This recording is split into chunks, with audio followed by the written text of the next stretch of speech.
Welcome to Voodoo Whiskey Gaming, and this is my lit review of the Dark Pictures Anthology, Devil in Me. I played on the Xbox Series X. It's also available on the Series S, Xbox One, PS4, PS5, and PC. So first things first, I just want to let you all know I'm taking next week off. My next video will be in December. So let's get into the story. You play as Lana Entertainment's film crew made up of Charlie, Mark, Jamie, Kate, and Aaron.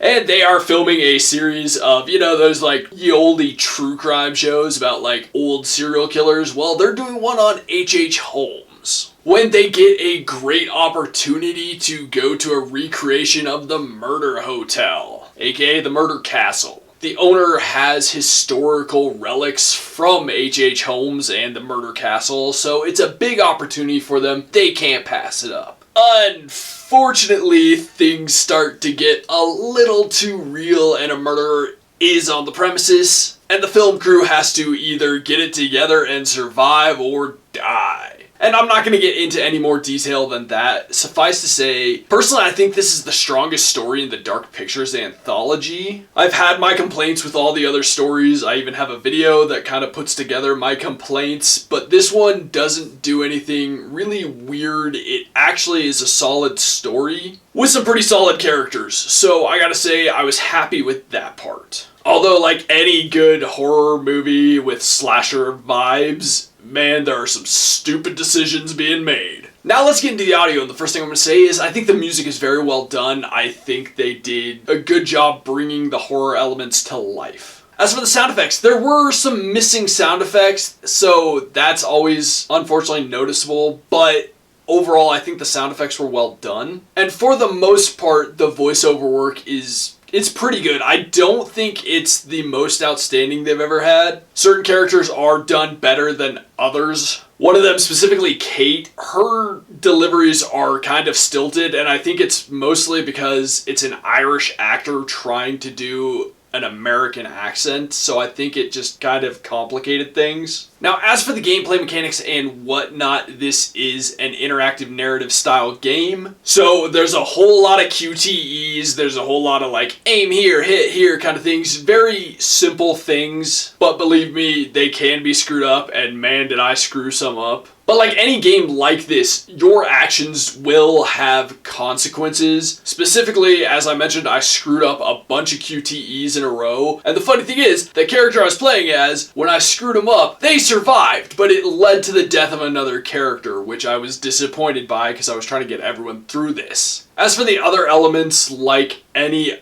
other interactive narrative, you have dialogue choices, you have other action choices, run, hide, attack, run, etc. You also have the ability to explore and find clues and kind of piece together certain historical elements, things that have happened previously in this new murder castle, as well as information about the killer. And I honestly loved all that. I loved that backstory and lore that you get from the exploration. But overall, the gameplay is simple. If you've played an interactive narrative style game, then you know more or less what you're in for. Let's get into the controls, and for the most part, they work. I will say that they are responsive when it comes to all the QTEs and whatnot. I didn't feel that they weren't doing what I needed them to do. It was generally, I felt like it was me screwing it up. But I will say the movement is not amazing. When you're running around, which is mostly in the exploration, there really aren't times where you're running from the villain and stuff. That all happens in cinematics and QTEs, etc. But when you're exploring and trying to move around, it's ugly. And interacting with certain items, it's never crucial, but when you're exploring and trying to interact with things, you have to finagle the camera sometimes, so that is a little disappointing. I wish that was better. And let's get into the graphics and visuals. And I'm going to say visually, I really like this game. I like them bringing the murder castle to life the best that they could. I like what they did visually with everything, honestly. I think they did a great job making this place feel dilapidated and creepy as all hell. They did an awesome job building that environment and making it spooky. It has a good feel to it, and I like that overall. But I do have to say, the graphics could be so much better than they are. This game needs some work, unfortunately. There are certain characters that just look really dead-eyed at all times. They could have put more work into them, and maybe it's the actors who just didn't bring the performance to life visually. I don't know. But, I mean, also just graphically, some of the characters, they don't look as good as they could, so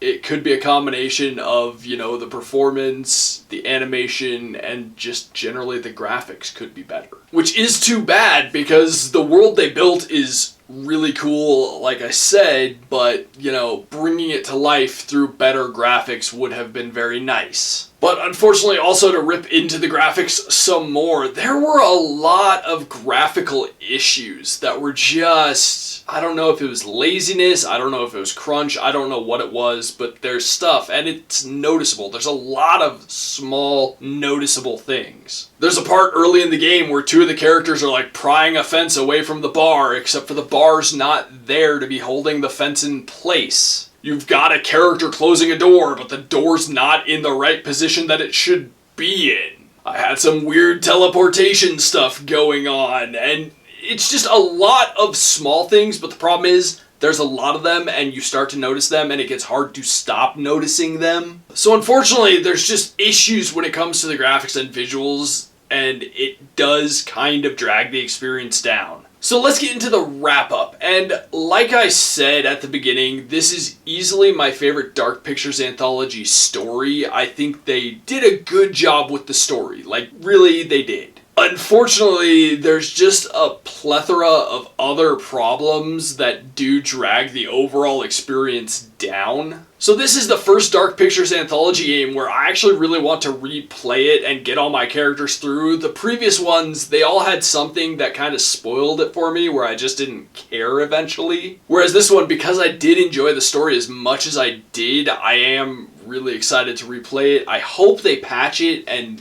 you know, put some good work into it. So I'm going to say I don't have a problem recommending this, but maybe wait a little while so that they can do some patching. Hopefully they will fix some of these issues. But overall, I didn't feel like any of the issues, while they are annoying, while they are there and they're very obvious, none of them really destroyed the entire experience for me. Okay, so in the comments down below, why don't you tell me if you've played all the Dark Pictures Anthology games and which is your favorite? And as always, thanks for watching. If you enjoyed the video, please hit that like button. And if you like what I'm doing in general, share and subscribe. Have a good one.